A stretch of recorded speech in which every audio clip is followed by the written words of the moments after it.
right. What is up, everyone? Happy 2026. Today, we're talking about probably one of my all-time favorite topics, and it's all about how to turn your project gallery into pages that sell your next project. And the whole backstory of these pages, it's a very personal one because basically we didn't really create these pages until a few years ago. And what was happening was my wife and I were needing to remodel, a room in our house. And basically, it was very cool because I was watching her actually um, search online. I'd never really experienced it. I've always like run an agency, for this, but actually being the customer in this space really shifted how I viewed a lot of this. We look at the data, but ultimately, like, there's a lot of like information that you don't get from the numbers. You have to kind of experience it yourself.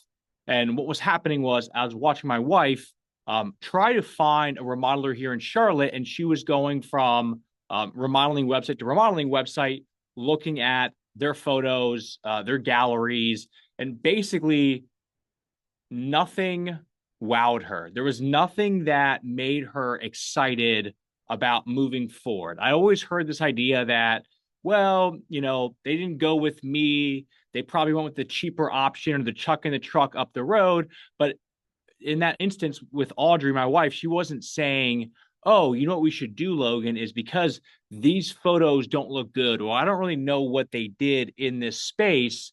Well, we should go with the cheapest person possible.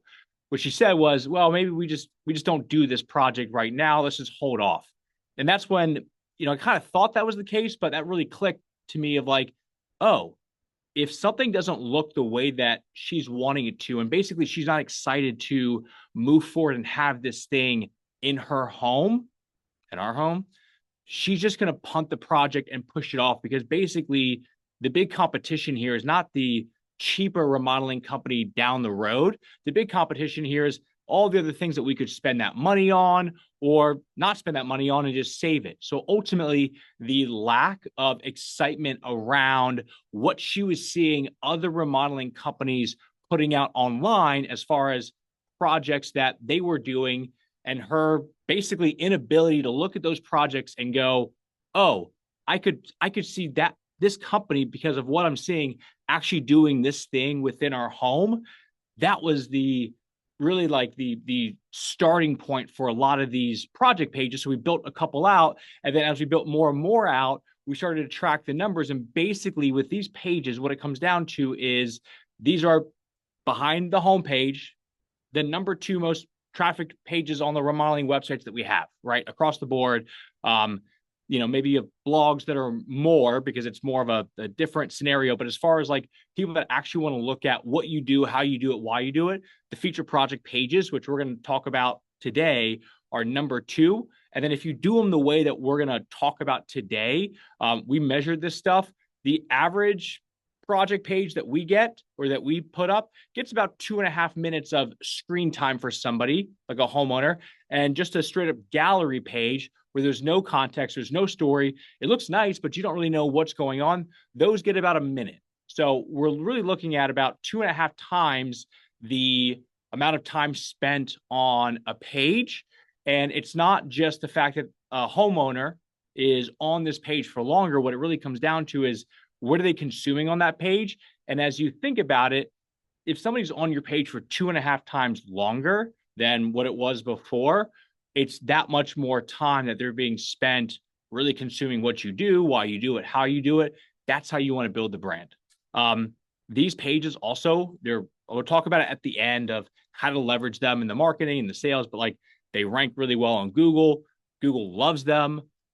We have examples of clients calling us up saying, hey, we had somebody find this page and call me and say, I want that exact project that you just did. And they end up winning the project because the page allowed that homeowner prospect to see exactly what they wanted in their home, and they didn't have to guess. Basically, in other words, the remodeling company made it easy on the homeowner. Instead of making them do a lot of work to try to guess of all these things, they made it easy to basically say, this is what we could do because we've done it before. and then the prospect goes, okay, I'm in. So that's what today is. That's why I absolutely love these pages and I love this topic because it hits very close to home. And today's going to be a lot of fun. So with all that said, the way that we're going to run today is at the end of all this, I would love if you guys are open to it to be able to do some audits with you. So if you have, there's like a Q&A box here. If you start to chime in, if you have questions throughout it, let me know. I'll answer them as we go or at the end. But as we go through this, at the end, we're going to do some like live walkthroughs of some pages. But ultimately, if you guys have project pages that you want me to go through and I can like give you my 2 cents on this is how I would do it, or this is how I would shift it, or hey, if you added this, this, and this, you're in a much better spot. That way you're actually getting some like live feedback from us.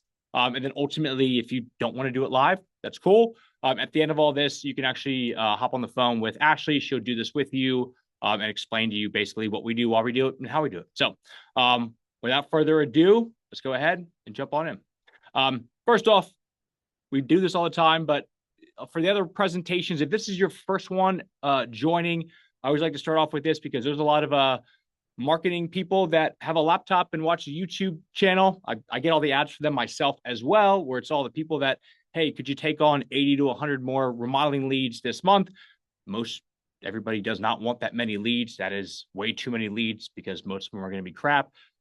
So I've been in this space for a while, spoken on that IBS, Contractor Fight, Remodelers Advantage, Job Tread.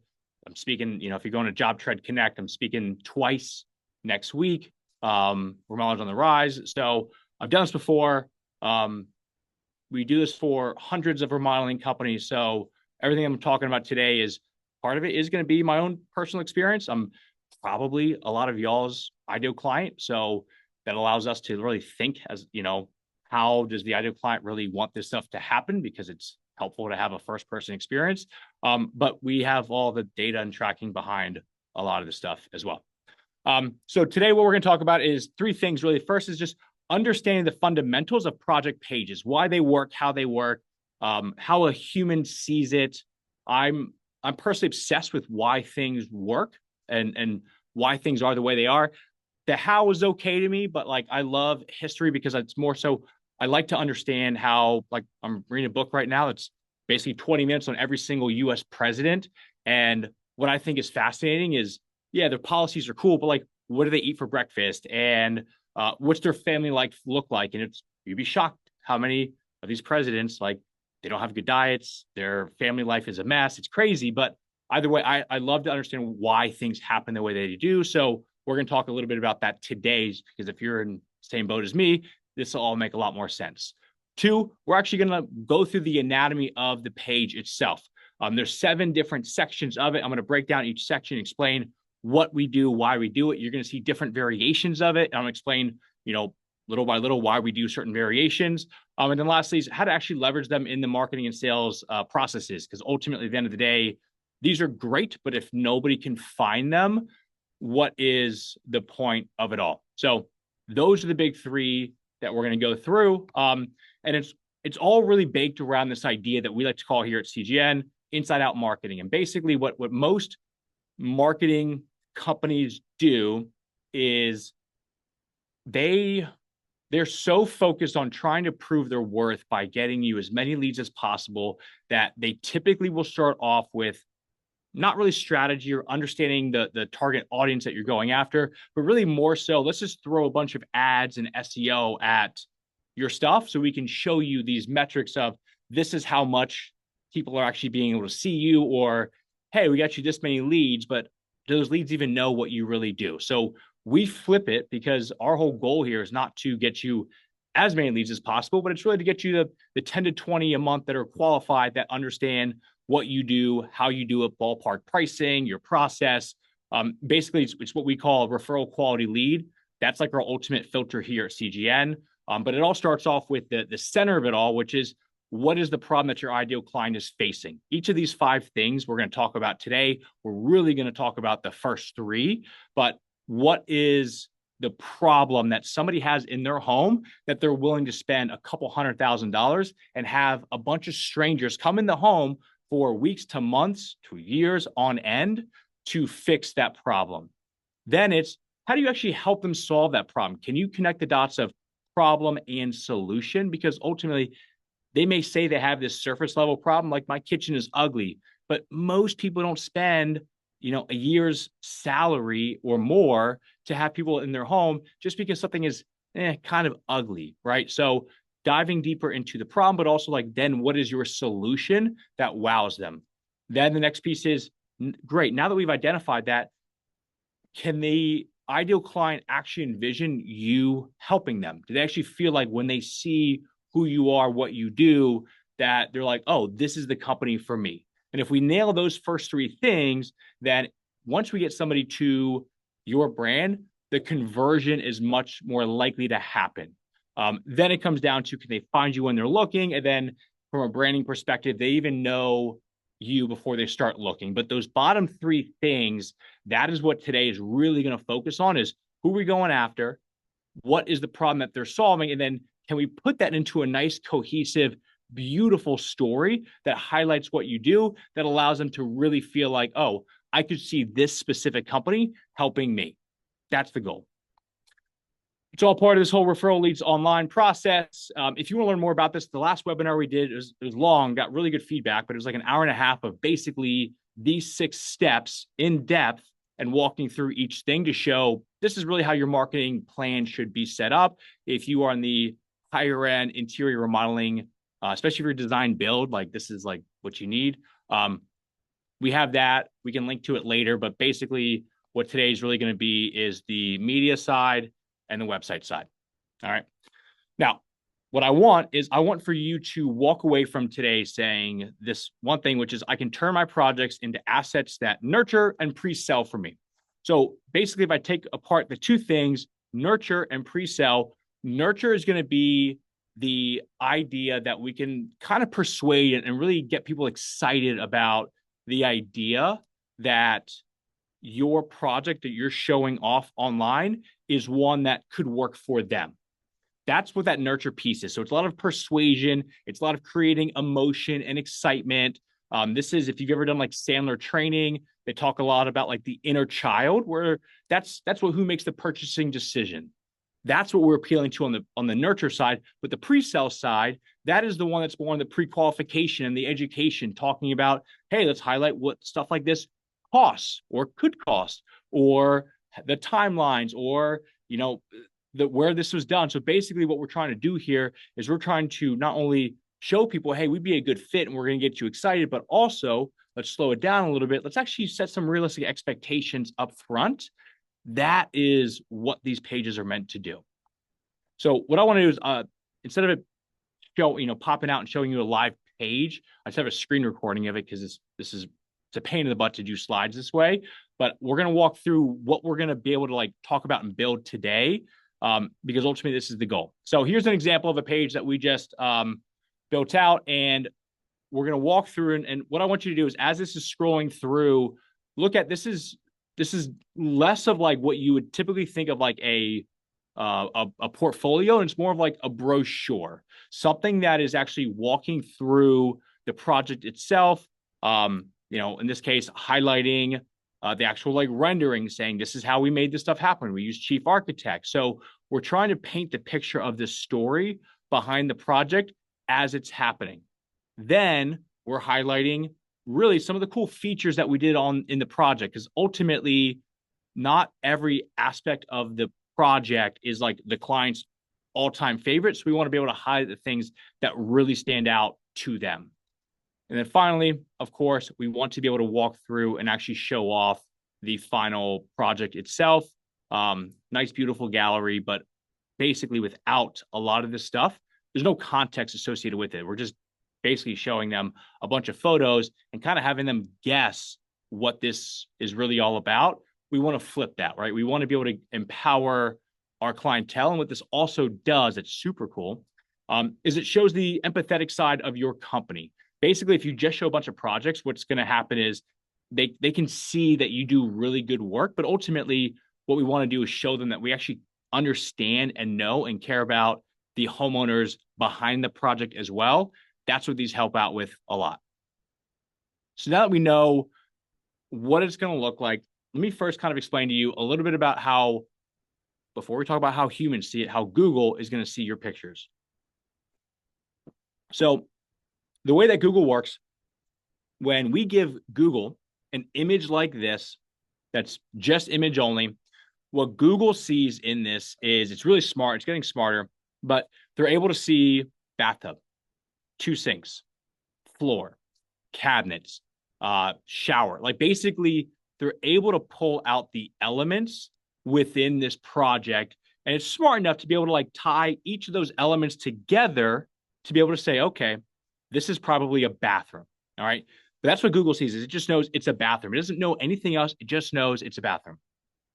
Then there's this thing called alt text, right? And what alt text is technically it's you put it on the, it's a piece of code you put on the back end of each image, and it's meant to help people with disabilities that need like a screen reader understand what's in the photo. But when you add this alt text, typically what you would say is something where you would describe a little bit about what is being seen in this photo, but also you can add in where this was done, that it was a bathroom remodel. Basically, you're giving a little bit more context to what was happening. So when it was just the image, Google could see, okay, here's all these elements. It's probably a bathroom. And then with this alt text, what this is doing is this is now giving more context. So it's like, oh, this is a bathroom remodel in this area. Well, when you then add it to a page that we just showed that gives the full story and there's full context, Google looks at the image, looks at the alt text, and looks at the content and the information that's around it and on that page. And that is how it makes up its understanding of what this photo really is all about. So when it's all said and done, when you give them this full page, Google has a lot more information about this specific image, and it likes it all a lot better. Like Google, the image SEO is a big part of SEO and getting found and stuff like that. But ultimately, our goal when it comes to like the Google side of things is really to feed it the right amount of information so it has a full understanding of what you do. When humans see this, when it's image only, they just look at this. If you just showed them this image, they may think, okay, this is maybe a furniture company, or it's a interior design company, or, maybe it is remodeling. We don't really know. Well, most humans don't see the alt text, but they see the gallery around it. And in this case, you're going to be able to see the rest of the bathroom. You're actually going to see, because I believe this is part of like a first floor or like a whole home remodel, basically, the kitchen that they also did, and like the closet and stuff like that. So now that you see all these other images, you're as a human able to scroll through and be able to see, oh, okay, now I understand what was really done here.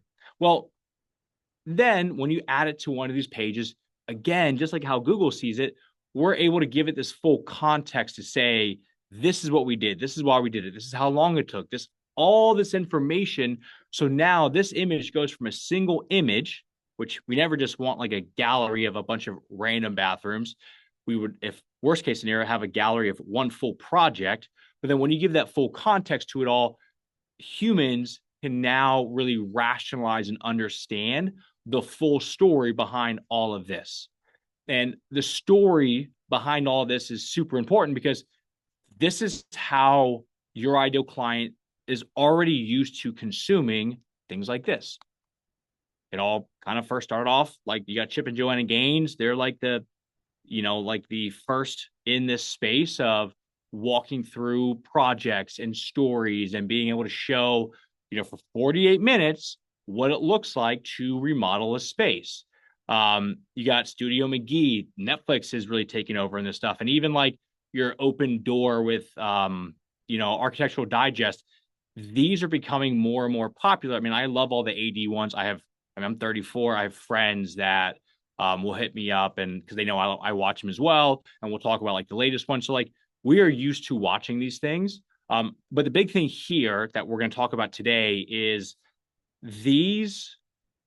Let me see how I can say it in an easy way.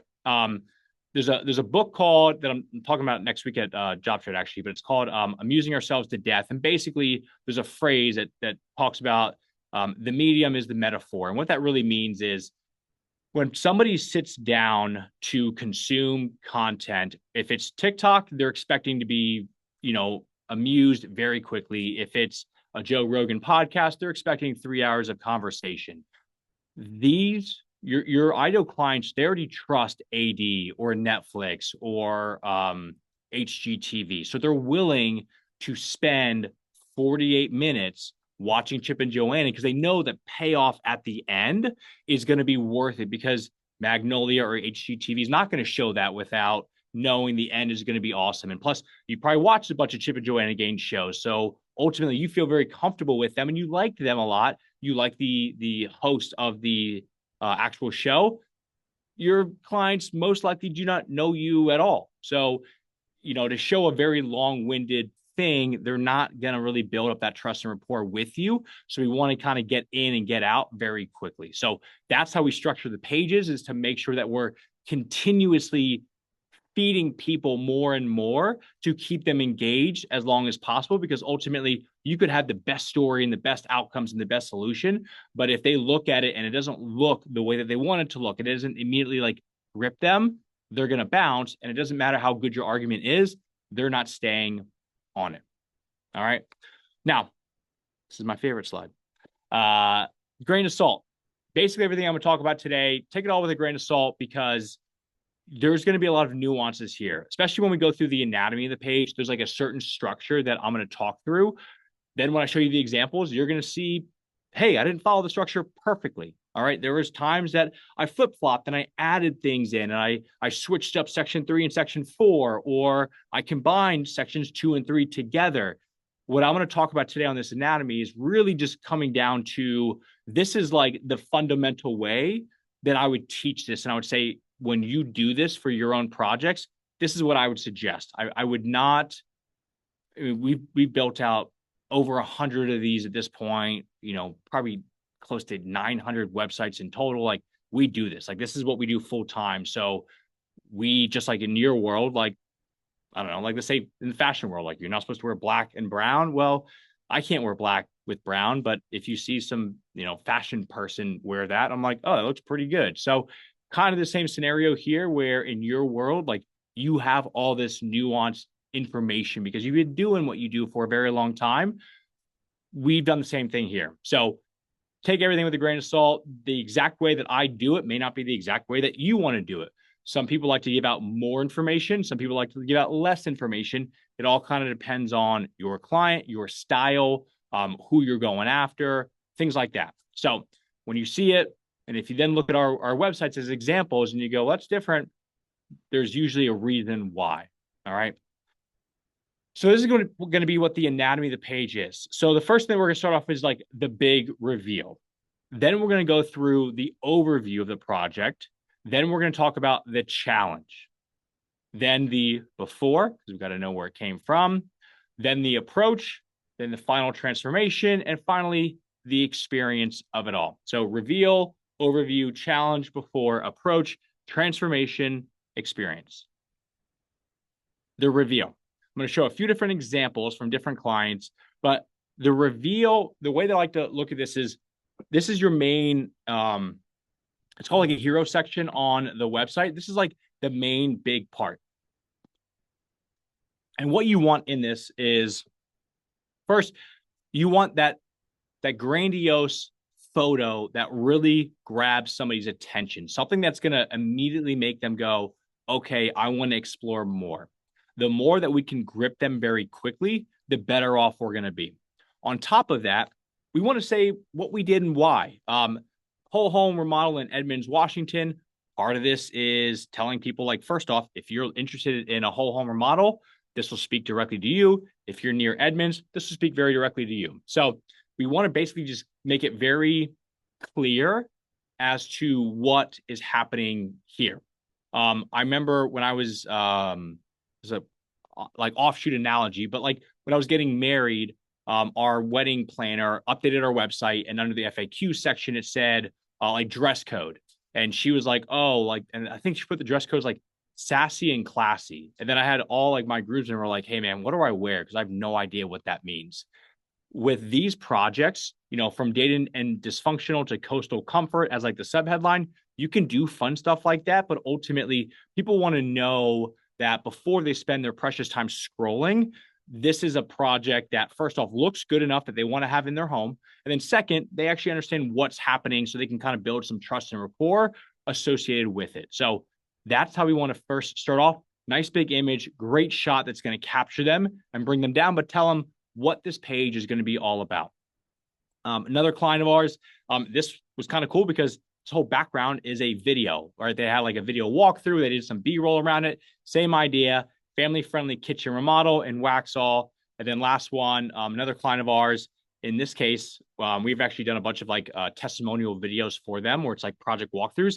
That becomes the focal point of this. So in this case, our goal here was to really position the video, because the video's got a lot of emotion in it. You'll see more about the story as we scroll down the page. It's not a testimonial where you hit play and it's like, hey, I hired Fry Remodeling and they were great. The experience was awesome. They communicated the whole time. I loved it.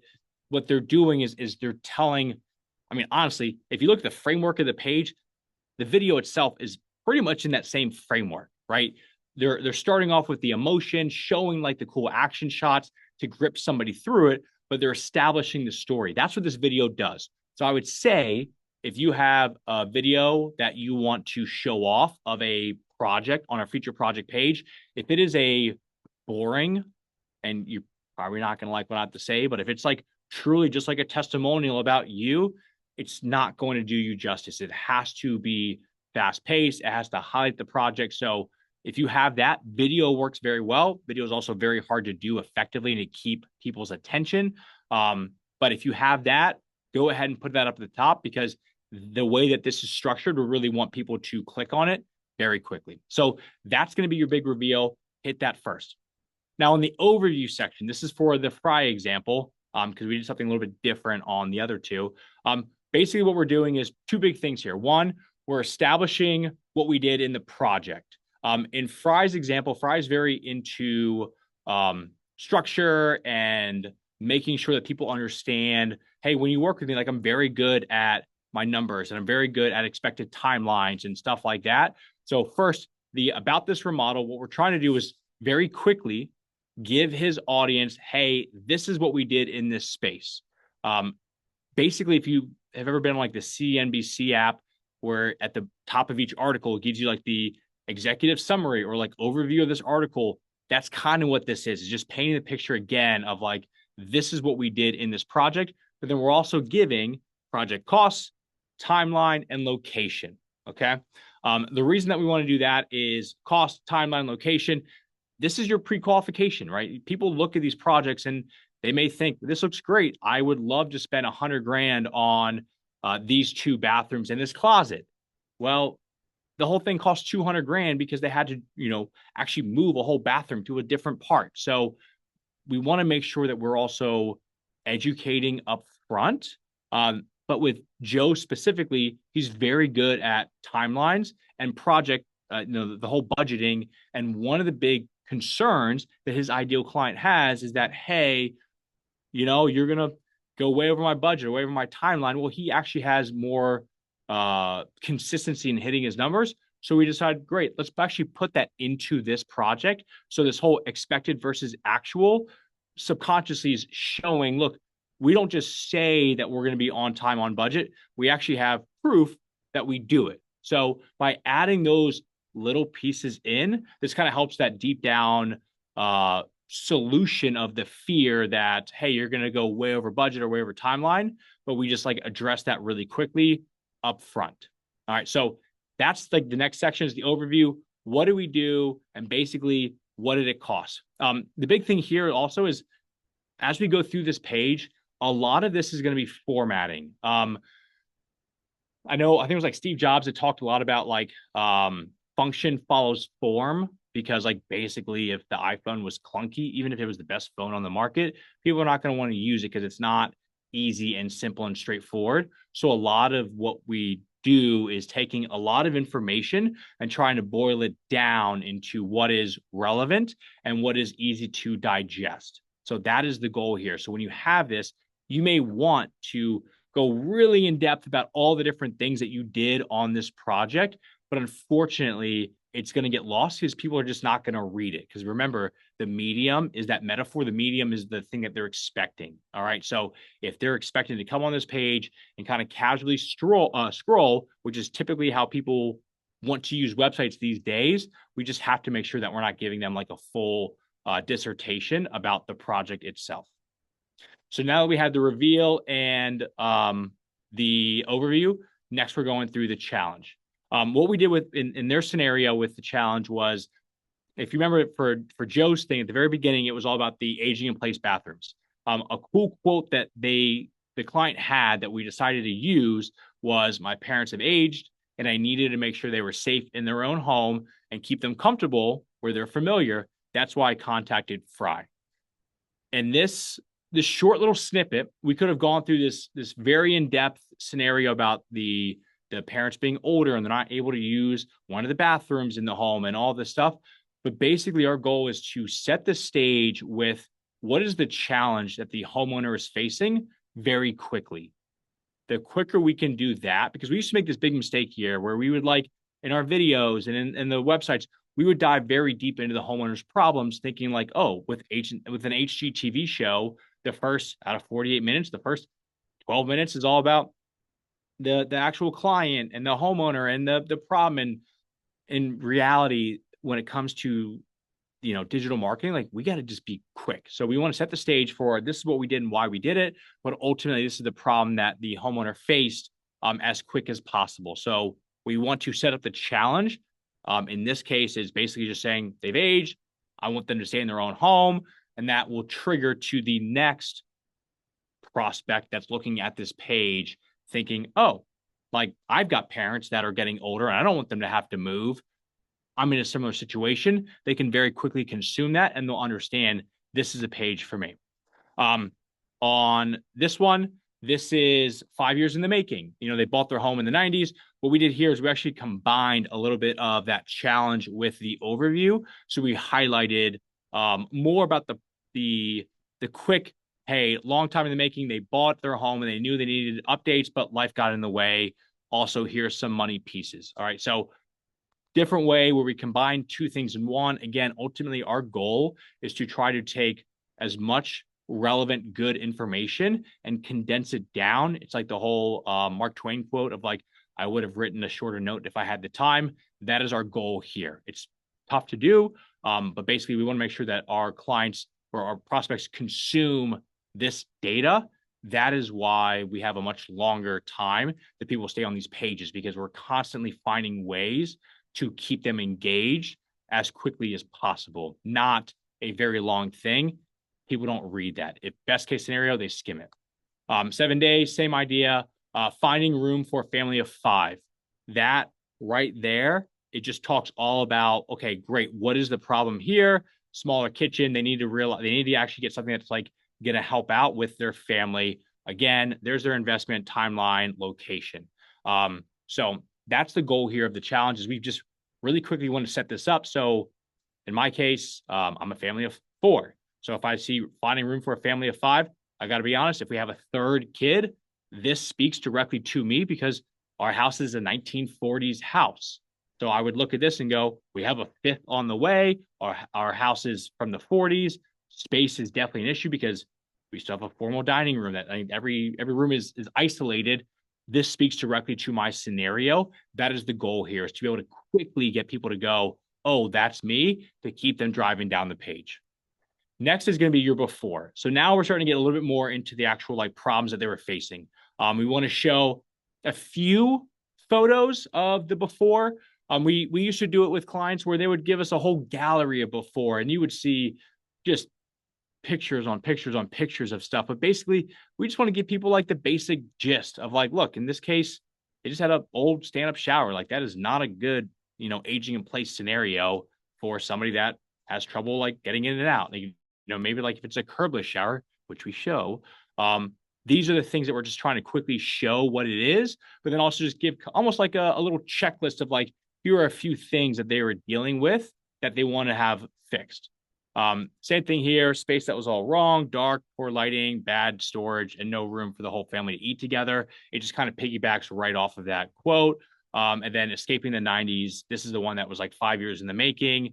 Escaping the 90s, that is going to trigger somebody who has a home that was built and designed in the 90s. So again, we're trying to very quickly establish the connection between what the project is and what the homeowner is facing to show them this is the right project for you. Next, we get into the approach.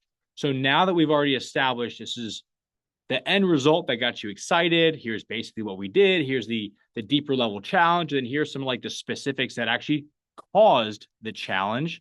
Now we go into the actual approach, which is really how do we strategize around this? Like, how do we actually make this thing happen?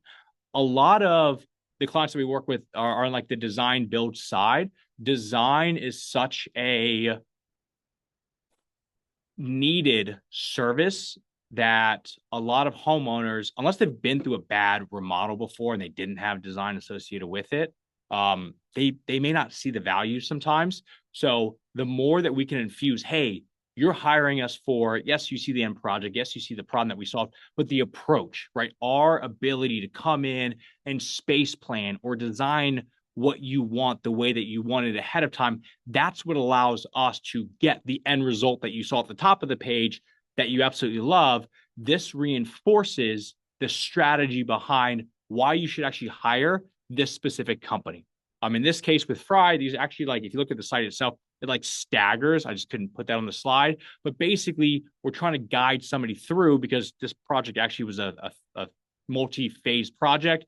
Start with the design, then we went with the remodel of one, then we went with the remodel of two, but we want to be able to tell that story and show, hey, we do design and we can phase stuff out if needed. With 7 Day, they do really nice 3D renderings as well. So being able to show that, how this stuff came together, you can scroll through the different renderings. It looks very nice. And it really just gets the point across of like, we focus on showing you what it looks like ahead of time. With Home Run, they do the mood board side of things. So they also had nice renderings with this one as well. So basically, depending on what you do in your approach or your design process, or maybe in this case, let's say you don't do in-house design, but you actually had an architect come in with plans. This is where you want to say that, but you want to talk about how you worked with a specific architect, or then you show those plans, and that architect is going to love you because now you're actually giving kudos to them and you're able to show off their project that they helped design. That's the goal here. So basically, this whole section is all about the approach. And this is a huge part of when you're able to separate yourself from everybody else, because you're actually showing, hey, when you hire us, we're the consultant here. Then comes the transformation. So part one, there's two parts of it. And I alluded to it in the video, but the next part is going to be, let me show you what we actually did that's really cool. Basically, instead of showing just a full gallery and that's it, think about the things that you would, if you had to bring a prospect that's similar to the ideal client that you did this project for, if you had to bring a prospect through this, if you could only pick 2 to 4, maybe 6 things that you would highlight to them, what would those things be? That is what you want here. You now want to really highlight the things that need to be highlighted. In this case, things that, again, you think are cool, the more that they can actually solve the ideal client's problem, the better off we're going to be. But if it's a big deal, call it out, right? Make sure that the person seeing this, because they've already established they like it, they resonate with the problem, they understand what stuff costs, they understand your process, but now let's go ahead and show them what they want to see. And the closer that we can get them to go, wow, that looks awesome, but it also solves the problem that they have, that is the goal here. Like in this client's case, like the kitchen island, super cool, super unique. They're very family oriented with the whole home remodel, entryway drop zone, things like that. So we want to be able to highlight the actual transformation, but call out the main features that you should call out if you were to do it in person. And then second part is going to be the full gallery. Just go ahead and show this thing off. This is pretty straightforward. It's basically what most people do anyway. But we just want to highlight this is what we did in this home. I'll show you after this different ways to style these because you have the straight up grid. Then you also have ways that are more mosaic and you large images. And it kind of depends on the photos that you have and the feel and the mood that you want to prospect to have when they're on this page. But the next piece is you want to go with the transformation. And finally, the experience. Just highlight what we did. In this case, because we had a video at the top, we felt people were going to be more aligned with, okay, they've already watched Shelly, they know her, they like her, they trust her. This is candidly a bit of a longer testimonial. And because we already had the video at the top, we were good with this. If this was not, if nobody knew Shelly or anything like that, then we'd make this shorter and really pick out the couple sentences that really highlight the experience as best as possible, but ensure that the homeowners or the prospect's actually going to read it. All right. And then same thing here. They just had a testimonial. We just pulled out something quick. Couldn't be happier. Able to sit all three kids at the counter where they can eat, able to entertain, and really excited to have our kids grow up in a house with a kitchen like this. Like that's exactly what we want with a testimonial there. So that is your page where it starts at the very top. It gets them involved, gives them the overview with a little bit of stats. Then we're going to talk about the underlying challenge. What do they really want? Why are they going to spend, $100,000 plus to actually make this thing happen? Then let's show the befores, which is basically like the symptoms of the problem of it's too small or it's dated, but that's really just the symptoms of the challenge. Then we go through the approach, then we go through the actual transformation, and then we round it all out with the experience of it all. So that's how we want to layer these things out. And that actually build these things, you really need three main things. And we kind of call this like the material list. But basically, you need the visuals of the project, the story of the project, and then the proof from the project. Those are the three things. You most likely already have most of these things. It's like two within each, but basically you should very much have these things. But to start off with the visuals of the project, the first thing is the after photos. In your world, if you're remodeling, design build remodeling, if you do expensive stuff, you need to show that off. It needs to feel relatable to the person as well.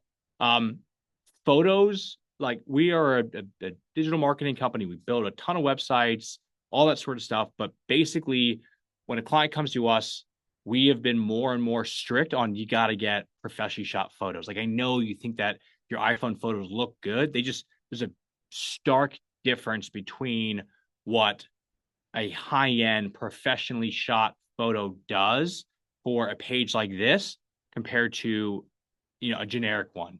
I saw a stat a couple of years ago that talked about when it comes to like the MLS with for real estate, homes that get professionally shot photos sell for 49% more price per square foot.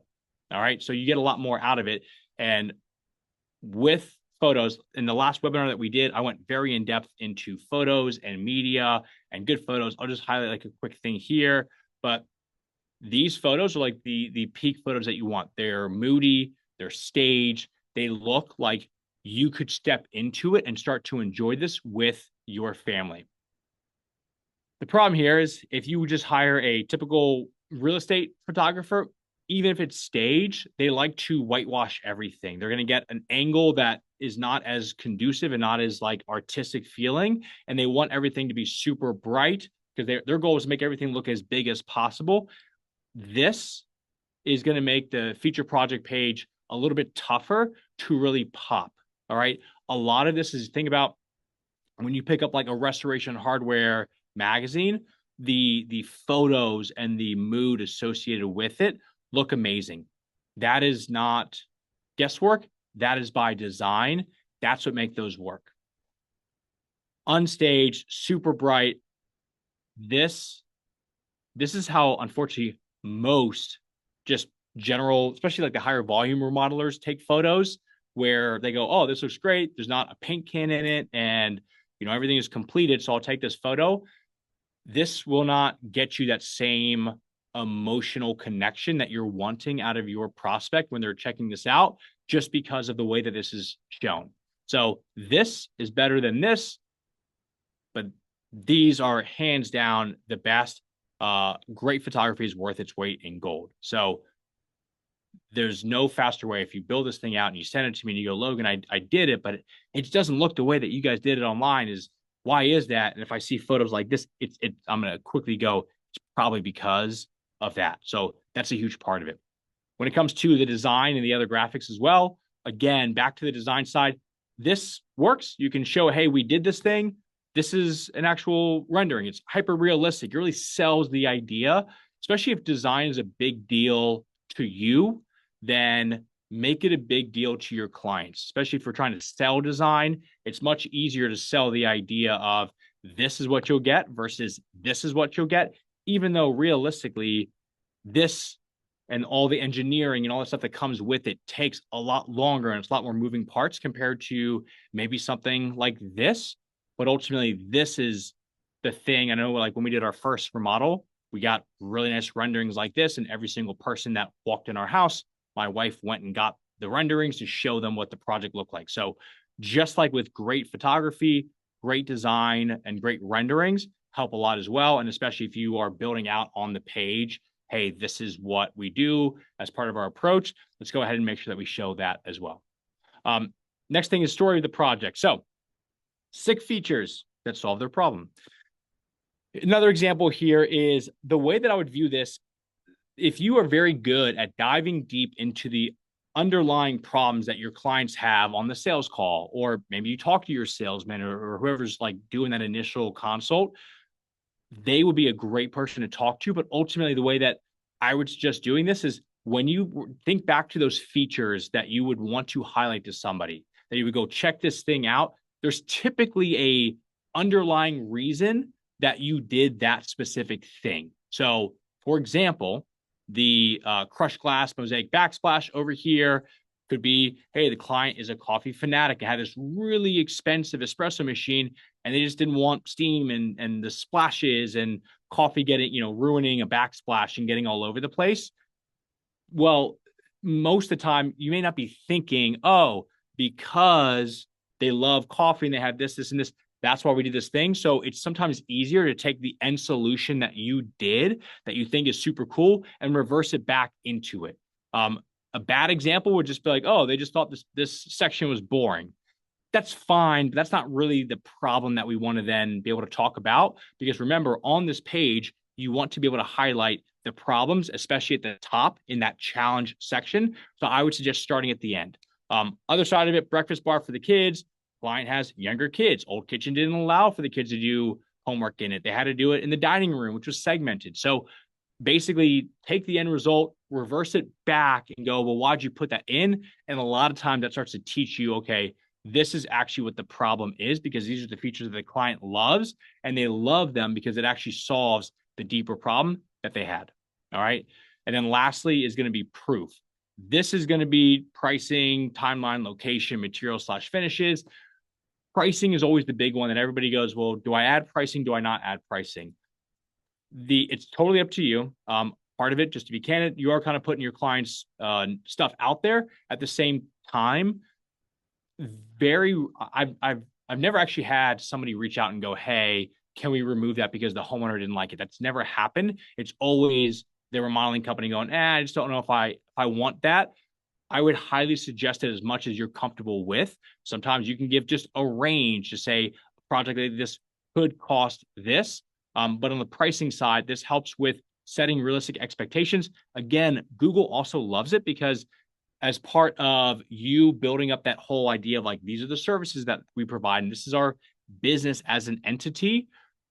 When somebody hires you, Google wants to be able to tell them, hey, this is what they do, why they do it, how long it takes, what it costs, what the process looks like, pricing and timelines and locations and the materials and the finishes on it.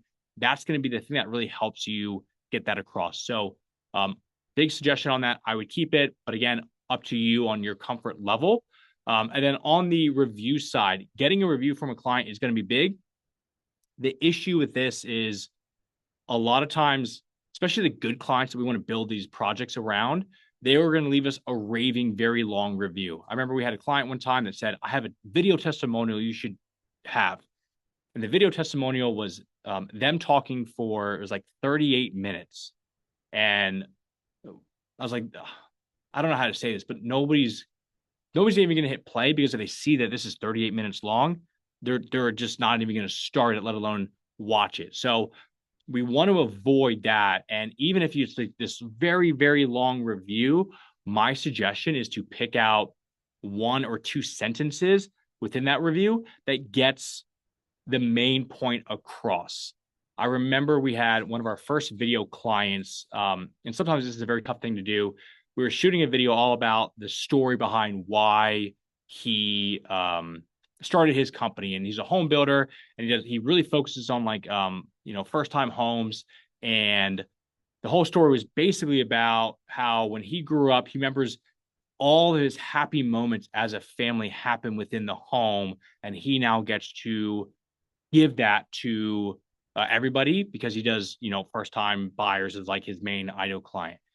Well, as part of the family stuff, he just had a daughter that passed away recently, and he talked about that in the video as well.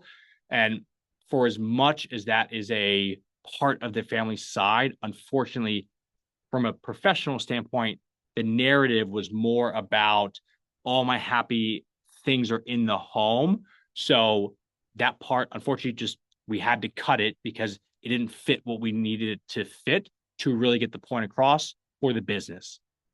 That is kind of how this is as well. You're going to have people say amazing things about you.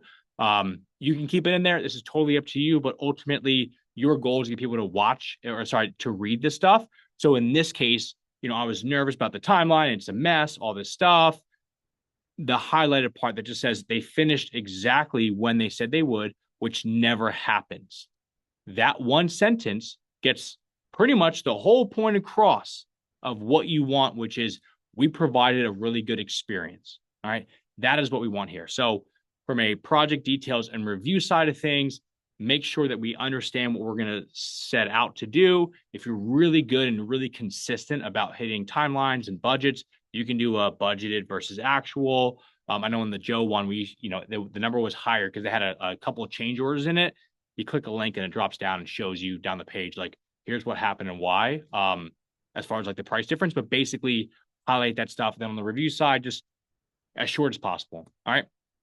And as far as how do you actually use it? So one of the biggest ones that I see a lot of people have issues with is when it comes to social media, they don't know necessarily what to do. They have these great photos, but what do you do with it? Do you just post them all? And are you done?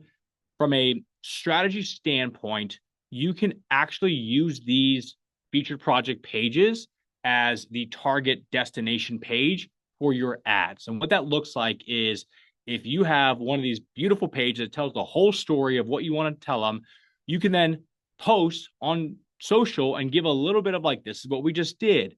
There's definitely nuances to it. And if you want to learn more about the nuances, that's the last webinar about like the whole marketing game plan. However, basically what you want to be able to do is instead of running this to the whole area, run it to the area that you actually just did that project in. Because if, in this case, if we're talking about Dilworth, if you then run this project ad in around Dilworth and send them over to a page that basically says kitchen remodeling project in Dilworth, now somebody who lives in Dilworth is going to see that.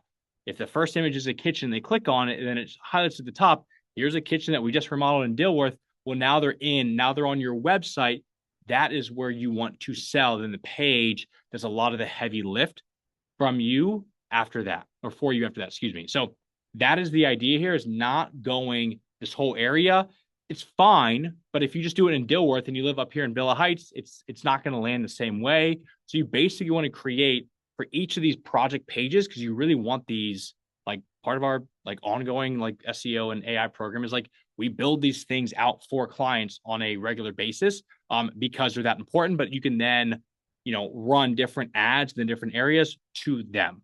So that's a huge way that you want to be able to use these. Again, go watch another webinar because that will take care of it all. But basically on top of that, you can also use these, like they're really good for what's called assignment selling.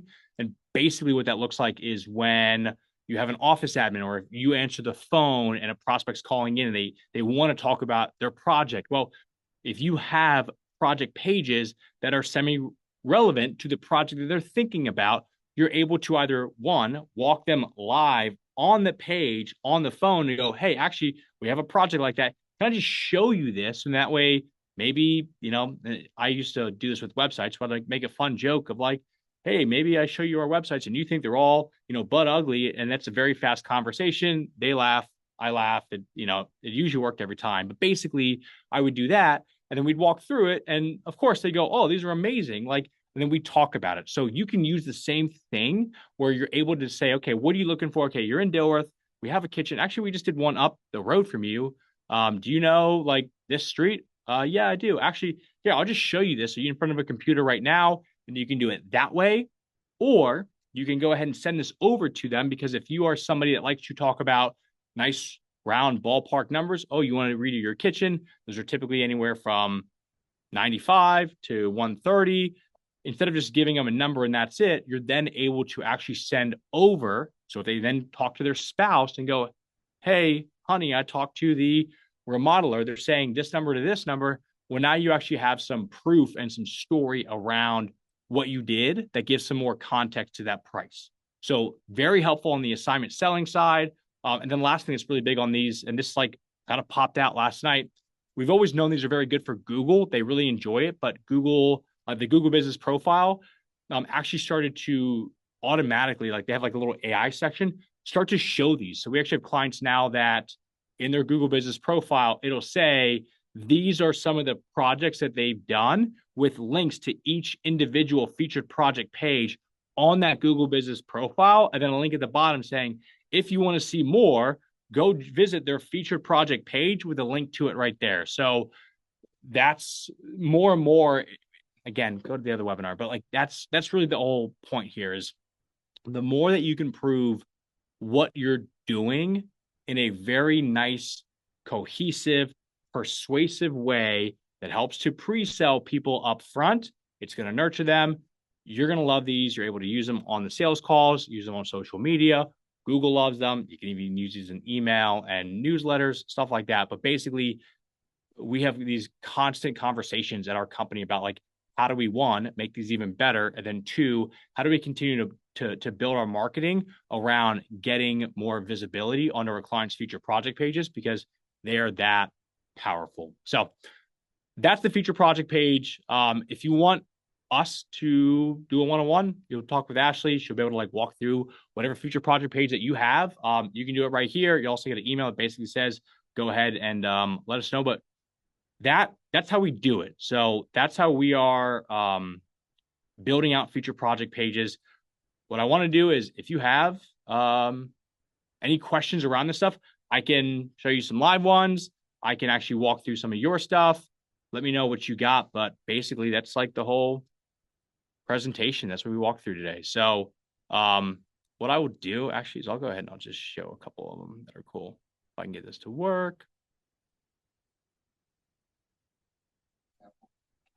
Okay. We got one. Can you see if I can get Aaron to show me? Oh, okay. I got it. All right, let's see what we got. Kelly Reynolds. Perfect.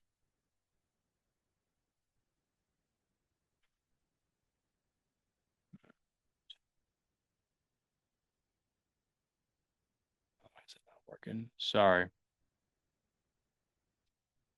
this all frozen? See your mouse.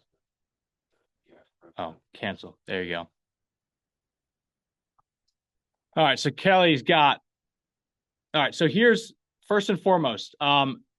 Big part of this is we want to start off. Remember, like the big thing first is get them captured in. Right now, they can see down below here that you have images, but ultimately, especially on mobile, if I pull this up, yeah, it's just a bunch of text. That's not what they're here for. They're not here for the story yet. What they're here for is to see the project. They don't care about your clients or you or your process or any of that stuff. What they care about is this project. Then they will work their way back. So we always want to lead off with like that main image. My suggestion on this one, probably it could be something like this is a good one. Or if you have one that kind of shows like the actual like hood, like with a head on, that would be a really good one as well. It's going to make it pop. I will say you've done a good job with the staging. The fact that you think about the staging side is awesome. So that's great. So let's assume that you have that at the top with like a nice visual. That's going to help kind of get people into it as well. The bigger thing is then separating out all of this text. First, when you have text that is center aligned, it's actually harder for people to read. It's okay for like a headline, but as far as this stuff goes, I would make it like left justified so people can see that a little bit better. But that would be my suggestion. And then break this up. This, this 1997 home received a thoughtful kitchen and main level refresh designed to bring in more light, improve functionality, and create finishes that will age beautifully with a growing young family. So just in that self, that's a good backstory. You have the elements that you want.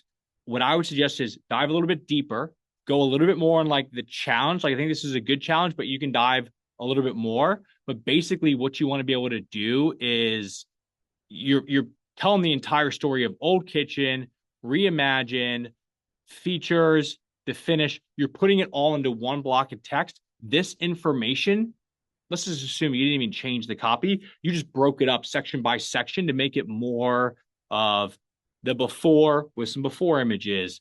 The kitchen was completely reimagined with this, this, and this. Show, the mood board or show the renderings or whatever that is. So now you're still getting that information across, but you're peppering back and forth between the visual associated with it and then the actual content and story itself.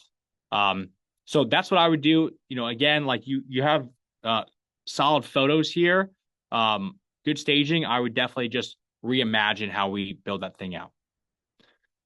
All right, Yaron, what's up, man?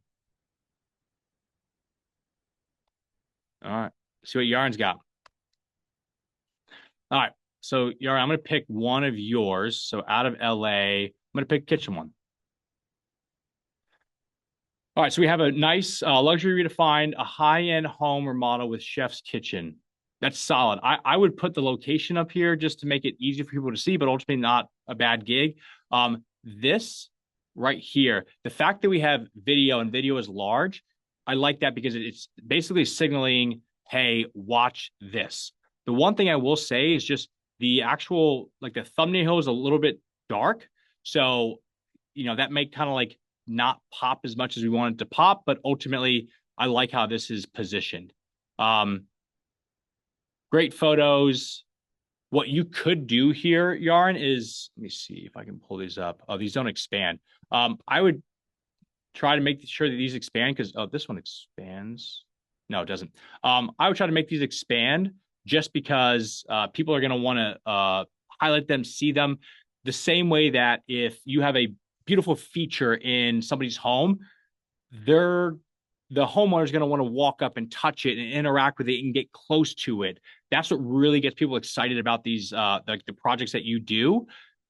The more that they can then open it up and be able to like zoom in more, the better off we're going to be. So I would definitely be able to do that. And then as far as like the actual, here, let me see if I can get this one. I'll show you. I think this is the project. Like this is the one that I showed, but like with your photos, Yaron, because you are way more design heavy, I would also do a different style. I wouldn't do a grid layout of the images as much. I would be able to do it more of like, this is more of like a mosaic where you can see they have different lines, different sizes. Some things are all the way across. So basically you're just trying to vary this stuff up a little bit more. It makes it a little bit cleaner as a whole, and it puts more of like, this is how magazines do it. They typically don't go a straight across grid. That's not going to kill it, but that's just a little like design tip on this stuff. And then one other thing, you do it here, which is good. You've got 6 images. At the bottom as best as possible. On this case, because we have a larger one, you can't optimize for every viewport, but if you can get it where it just ends at a solid amount of images with nothing below it, you're good. I'm sharing this on like a weird screen size, so the sizes redo it. But if you look at this on like a laptop, they will always end with all the images in the line. You want to avoid something like this as much as possible. But ultimately, if you're on, an 85-inch TV, you can't avoid that stuff. About this project, so 4,100 square foot Porter Ranch home underwent a complete transformation, high-end family feel. So here's the thing: is these images, the size of this video is large. People are going to watch it because of that. These images stand out. This text is so small that it basically minimizes the need for somebody to watch it, right? There's a lot of visual hierarchy that go into these pages. If it's a big deal, make it a big deal. So if we want to show and have people actually read this stuff, we want to call it out in a way that it makes sense. So that's where we're like, when we're doing some of this stuff, we're trying to break it up as much as possible. Big headline, I would make this a little bit larger about what's happening. The location is perfect. These are some of the problems. By having like a more bulleted list, again, that's going to really want to get people to read the stuff more. So I would probably make this a little bit larger and explain what you did. Yaron, okay. Oh, so it's even more perfect. Well, it looked like it ended. With this stuff, I would break this stuff up. A lot of this, it's fine to have. Let me see if this one has it. Yeah, like details like bespoke entry design, architectural staircase. You can beautify it a little bit. Having a bullet point list, this looks like it was just done in like Microsoft Word. You're in the beauty space. You are basically performing here. You're selling something very aesthetically pleasing. Highlight these things, custom luxury, white oak, slim shaker cabinetry. Okay, like I would be able to like highlight it more up top if you can, kind of the same way that we're doing it here, where we're trying to say like, culinary hub and stuff like that and actually showing it. So I would vary it out that way. But worst case scenario, if you're going to add all this stuff, I would first off probably limit it because this is going to be a lot of stuff that people may not read just because of the amount. But if it's important, make it look important, make it look a little bit nicer. Luxury attention to detail. I'm guessing that's just a quote. Yeah, I think you have great photos. I think it's just we got to like readjust how we lay this thing out to make it feel more intentional around the page and really give it like a good visual hierarchy. How do you find photographers who market to remodelers for good quality photos if they aren't the same as realtors use? So Sam, this is like, I talked a lot about this in the last webinar, but basically what it comes down to is two things. One, a real estate photographer is really into, they want to show something bright. They throw a ton of light. Every light is on. They stand in the corner of a space and capture the wide angle. But ultimately that's not what you want. You want to find somebody that focuses more on interior design photography or architectural photography, although architectural is still a little bit like more wide and they want to show how things like kind of come together. Interior design photography is fantastic for capturing the nuancy stuff. So the way that kind of like Kelly had like just even like a close-up of like a plant, like that's stuff that like plays really well because it sets the mood. You can have a realtor, like real estate photographer, do this stuff. We have documents that we give our clients to like give to them that kind of coaches them up a little bit on, hey, this is how we're going to use it. We want you to use, take images of like the full space, but then capture close-ups and head on. And basically like, if you've got a nice, like this, here's a prime example, like this door, like look at just how this is. This looks like something out of like a Wes Anderson film. It sets the tone for what this is all going to be about. But like the framing of this is great with like those two small boots right there. This is a very underrated image, but this really, for the right type of clientele, will go, wow, this looks amazing. So they can do this. It's just a lot of in the edit needs to be updated. Real estate photographers are really more of just like, let's get in, let's get out, let's get on to the next project. So you just got to find somebody that you can either coach up and say, these are the things that you should be doing. But a lot of it also comes down to the staging of it. And then from a lighting side, you want as much natural light as possible. If you notice in these, they don't have all these lights turn on. It's all natural lighting, a couple candles. That's about it. So that is the idea. You can find them. You just got to my suggestion is look up real estate photographer in your area go through all their websites, look at all their portfolios, and if they look like this, chances are they can do it. But otherwise, you can definitely find them by just, you know, working with one and then coaching them up a little bit on it. So that's how I do. All right. Other question, is it possible that people client might not like for you to put the cost out there? So it is possible, 100%. There's also people that don't like the, like photos of their space. Like some people are kind of odd. Most people don't care. Most people are like cool with it. We've never had somebody come back and go, hey, our client saw this, let's not do that. But I would definitely put it out there. And then if there's an issue with it, come back, shift it. If you really don't want it out there, you can always just put up a range if you want. But if you're not comfortable putting pricing, I just wouldn't even add the pricing. I wouldn't say like pricing, contact us for this project. Because then there's no point to even add that. So that's what I would do. So, all right. If that's it, the big thing here, guys, again, if you want us to do it, Alexis said, I've searched high and low for architectural interior design photographer in my area. I found one, they're high price, like $8,000 a day, and I'll get 8 to 10 shots. Is that reasonable? So Alexis, this is for Home Run. Their photographer was a full day. It was $3,500 a day for staging, editing, all that stuff.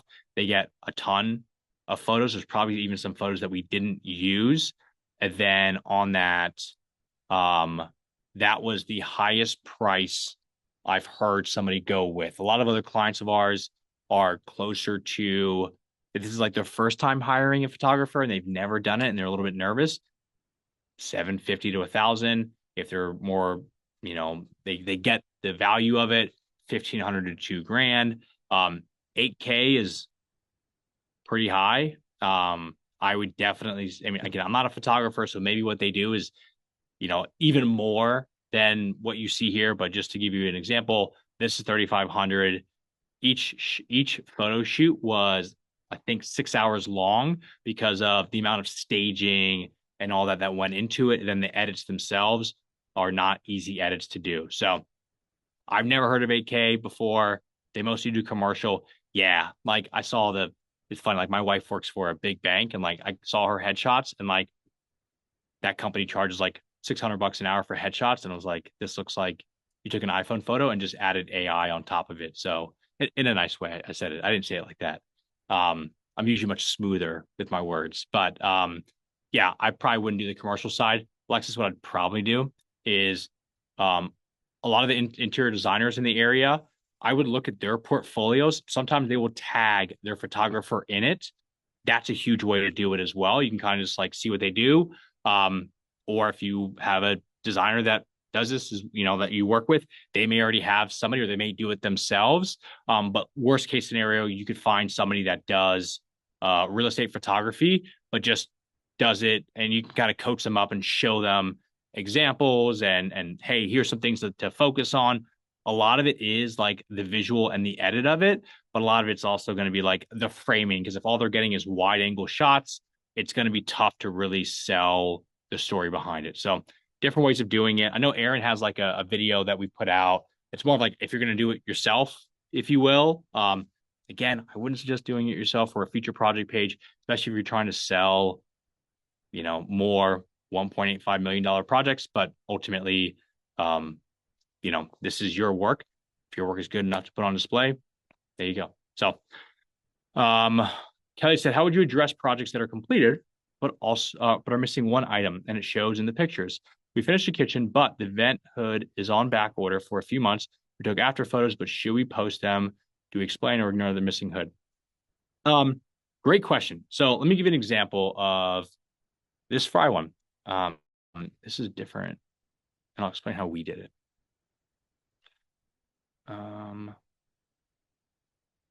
So in this scenario, we added it back in, but basically in the project, it was all about the photos were all of the bathrooms.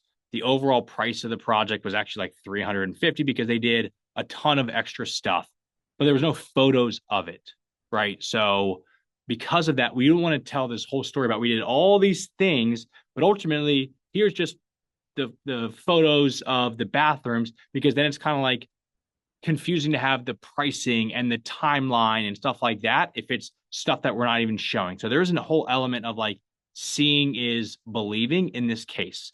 When it comes to the vent hood not being there, I would say if you have a stand-in one that looks pretty good, that you're like, we can get by and then adjust it later, that's fine. But if it's totally missing, that could be a scenario where maybe if you just did the kitchen only and there's a whole space that's missing, that one's going to be tough to walk around or talk around.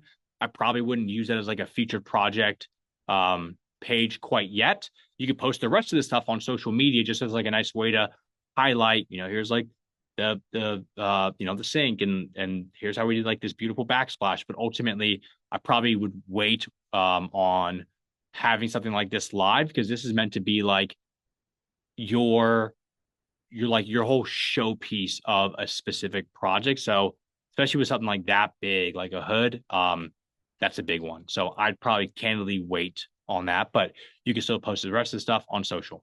So, all right. That is feature projects. This is something that you should be consistently creating on your website. We've done this a lot. It's much harder to get back into people's homes that you did 5 years ago and say, hey, it's been a while, but could we come photograph this stuff? So I would just make sure that you're consistently getting photos of your projects and then building these things out. Again, the way that Google is starting to continue to drive and AI is starting to go more towards, they love these. These kick butt, and they're only going to keep kicking butt. So that is what I would definitely focus on. Is there a place for you to watch the photography webinar? It's not just photography, Alexis. It's like the 6 steps, but a big part of it was the media. I'll go ahead and it's on our YouTube, but it's called like the 2026 like marketing for remodelers. It's that one. So if you go look at that, you'll be able to see it. But it talks about all the different steps and how it all gets pieced together. But then a big part of it's going to be video, photos, stuff like that with examples. So I would check that out. But keep building these pages out. They're super important. They're only going to get more important. So hopefully today was a good step towards understanding the breakdown, why we're doing what we're doing, how we're doing it.